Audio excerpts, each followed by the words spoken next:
Hey everyone, आज मैं ancient India के सबसे फैसिनेटिंग चैप्टर्स में से एक की बात करने वाला हूं। 2000 BCE से 1500 BCE तक का टाइम। ट्रस्ट मी, यह एरा रिमार्केबल स्टोरीज, मिस्ट्रीज और टर्निंग पॉइंट्स से भरा है, जिन्होंने आगे आने वाली हर चीज के लिए स्टेज सेट किया। तो चलिए शुरू करते हैं। चलिए 2000 BCE में वापस चलते हैं। एक ऐसे टाइम की कल्पना कीजिए जब इंडस वैली सिविलाइजेशन अपने पीक पर थी। यह सिर्फ कोई एंशिएंट सोसाइटी नहीं थी, ये लोग अपने टाइम से बहुत आगे थे। उन्होंने मोहनजोदड़ो और हड़प्पा जैसे बड़े शहर बनाए, जिनमें ठीक से लेआउट वाली सड़कें, मजबूत ईंटों के घर और यहां तक कि एक एडवांस्ड ड्रेनेज सिस्टम भी था, जिससे कोई भी मॉडर्न सिटी प्लानर इंप्रेस हो जाएगा। हर घर में अपना कुआं और बाथरूम था। 4000 साल पहले के लिए बुरा नहीं था। इकोनॉमी गुलजार थी। लोग गेहूं, जौ और तिल उगाते थे, बीड्स और मेटल्स का ट्रेड करते थे और पॉटरी और ज्वेलरी बनाते थे, जो आज भी आर्कियोलॉजिस्ट्स को हैरान करती है। इन शहरों में लाइफ बिजी, अनऑर्गेनाइज्ड और क्रिएटिव थी। लेकिन उनकी बिलीफ्स के बारे में क्या?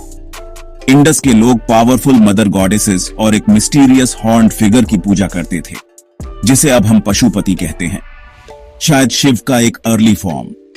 उन्होंने छोटी क्ले फिगराइंस, इंट्रिकेट सील्स और आर्टवर्क्स छोड़े हैं, जो हमें उनके रिचुअल्स, जानवरों के लिए उनके प्यार और आर्टिस्ट्स के रूप में उनकी इनक्रेडिबल स्किल्स के बारे में बताते हैं। लगभग 1900 BCE के आसपास हालांकि चीजें बदलने लगी। बड़े शहर फीके पड़ने लगे। क्यों? वेल, कुछ थ्योरीज हैं। कुछ कहते हैं कि नदियों ने अपना रास्ता बदल लिया, जिससे फ्लड्स या सूखे पड़े, जिन्होंने फसलों को बर्बाद कर दिया।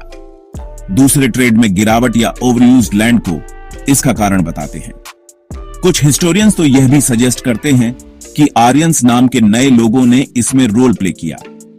जो भी रीजन रहा हो, लोग धीरे धीरे शहरों को छोड़कर छोटे गांवों में चले गए और एक बड़ा चैप्टर बंद हो गया। लेकिन जैसे ही एक स्टोरी खत्म हुई, दूसरी शुरू हो गई। लगभग 1500 BCE के आसपास आर्यंस नॉर्थ वेस्टर्न इंडिया में पहुंचे। ये सेंट्रल एशिया से आए एडवेंचर्स लोग थे, जो अपने साथ घोड़े, रथ और आयरन टूल्स लेकर आए थे, जिन्होंने लोकल लाइफ को पूरी तरह से हिला दिया। वे सेटल हो गए, खेती की ओर फैल गए, अपनी ट्रेडिशंस को इंडिया में पहले से मौजूद ट्रेडिशंस के साथ मिक्स करते हुए। आर्यंस के साथ वैदिक एज की शुरुआत हुई। यह वह समय है जब सबसे अर्ली वेदास लिखे गए, खासकर Rigveda. Aryan society cattle herding और फार्मिंग पर बेस्ट थी। वे बड़े फायर रिचुअल्स करते थे, इंद्र और अग्नि जैसे देवताओं की पूजा करते थे, और धीरे धीरे कास्ट सिस्टम शेप लेने लगा। तो सिर्फ 5 सदियों में इंडिया बदल गया। इंडस वैली की अर्बन ब्रिलियंस से आर्यंस की एनर्जेटिक, इवॉल्विंग दुनिया तक। इस एरा ने एपिक स्टोरीज और ट्रेडिशंस के लिए फाउंडेशन बनाया, जो सदियों तक इंडियन सिविलाइजेशन को डिफाइन करेंगे। अगर आपको टाइम के थ्रू यह जर्नी पसंद आई, तो लाइक और सब्सक्राइब करना ना भूलें। मेरे साथ जुड़ने के लिए थैंक्स, और मैं आपको हिस्ट्री में अगले एडवेंचर में मिलूंगा।